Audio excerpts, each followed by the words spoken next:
Hey guys, how's it going? So I just wanted to briefly talk about two current events regarding the new AFT rules and regulations regarding frames and receivers and what a firearm is. And this is going to concern the recent news with JSD Supply and their cease and desist, as well as the newest federal lawsuit that was launched by a company called Division 80 out of Houston, Texas, and that would seek to stop and put an injunction upon the new rule by the former vice president's ATF. And I want to say this before I get into this any further: all gun control is completely unconstitutional.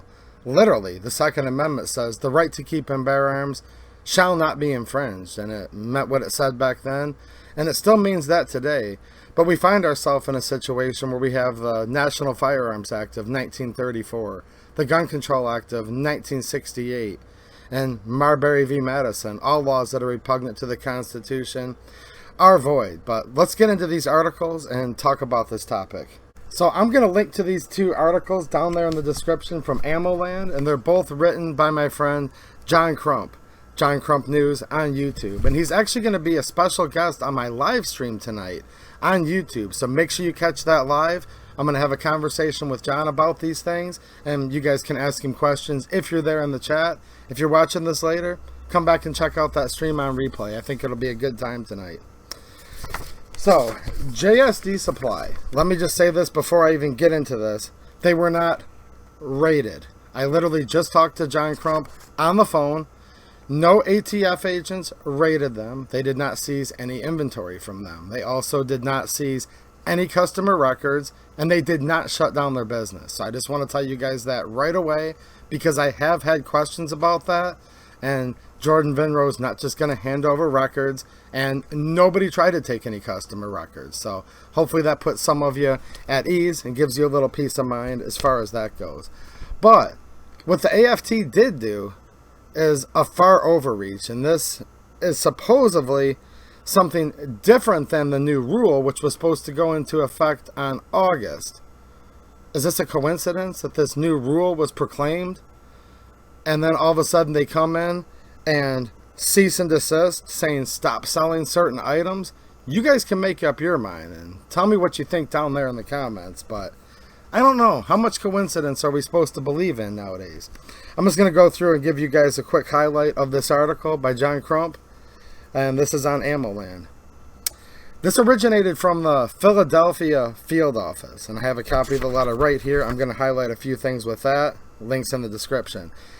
And this letter stated that JSD could not sell both unfinished frames and firearms parts to the same person, no matter if they were purchased at different times. So if you bought a kit, and then on another transaction, say it was minutes or days or I guess years later, as far as how this is written, they're saying that still violates and is circumventing the Gun Control Act as far as the sale of firearms. And this is literally crazy. Like I said, all these gun control laws are unconstitutional, but in my opinion, they're not even following the framework of these draconian gun control laws, which means the ATF, otherwise known as the AFT, in my opinion, is a rogue agency and out of control. And it says, according to the ATF, JSD sold a customer a complete firearm without an FFL by selling them parts at a certain point and a kit, which is not an actual firearm, like by statutory definition. It's not.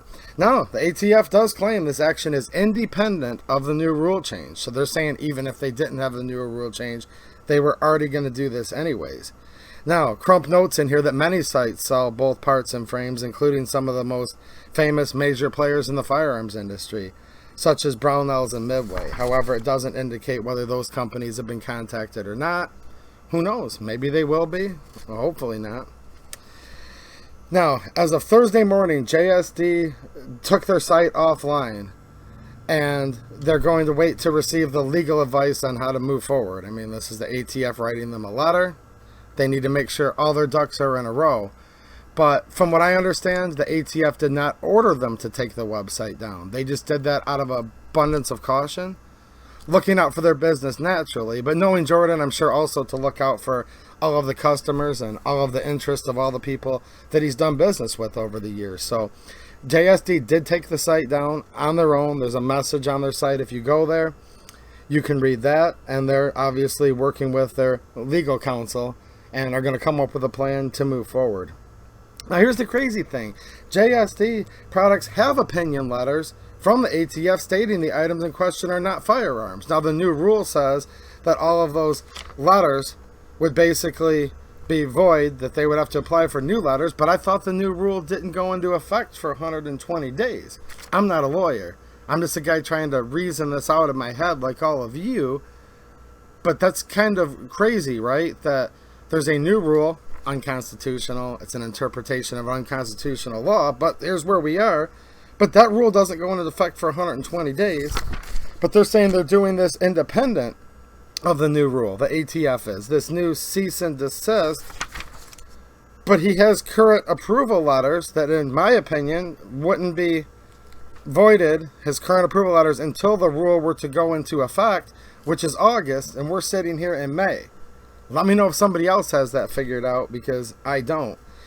The article ends with saying the regulations surrounding these kits are confusing, and I agree. Probably one of the most confusing things I've ever read. And instead of the ATF clarifying its stance on new pistol and frame rule, it muddies the water by making contradictory statements in the document.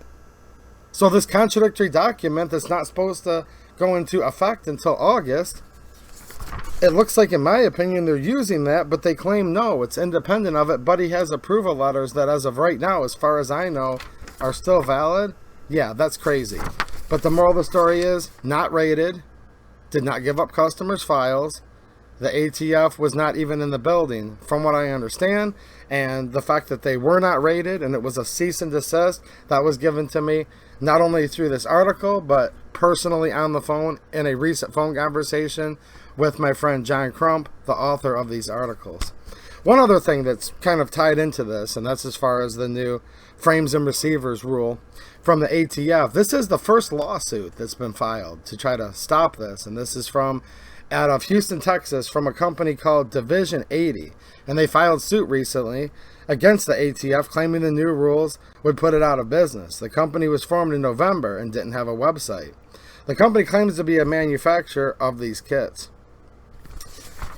And it talks about the former vice president and his speech where he went in there in the Rose Garden and talked about how he's going to ban all these things, and held up a kit that, as far as I know, isn't even legal to bring through the city of D.C., the district of D.C., I should say. Yeah, that speech.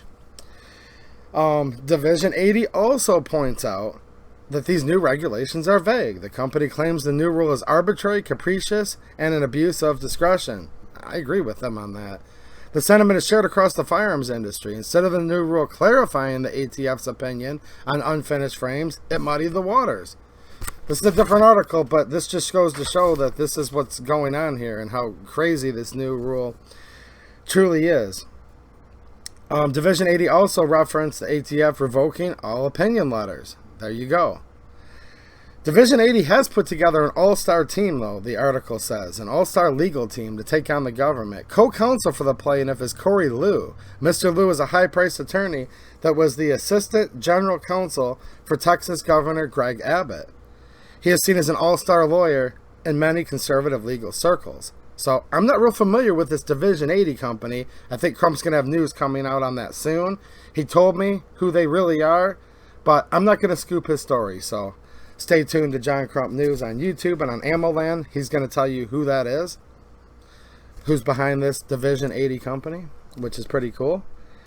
The legal team also brought on Michael Sullivan, and Sullivan's the former acting ATF director under President George W. Bush, and he's been used as an expert witness in the Division 80 case, and he isn't the only high-priced legal expert. They're also bringing in former head of ATF Fat D, Rick Vasquez, who's a consultant and a large part of the firearms industry.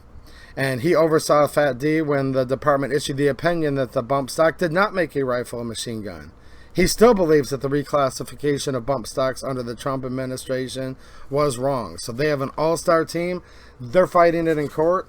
I know that GOA has something that's right on the cusp of getting filed. I did an interview back in March when I was at the PSA Gathering event with Jordan, and he said they were ready for this and they were going to have it ready.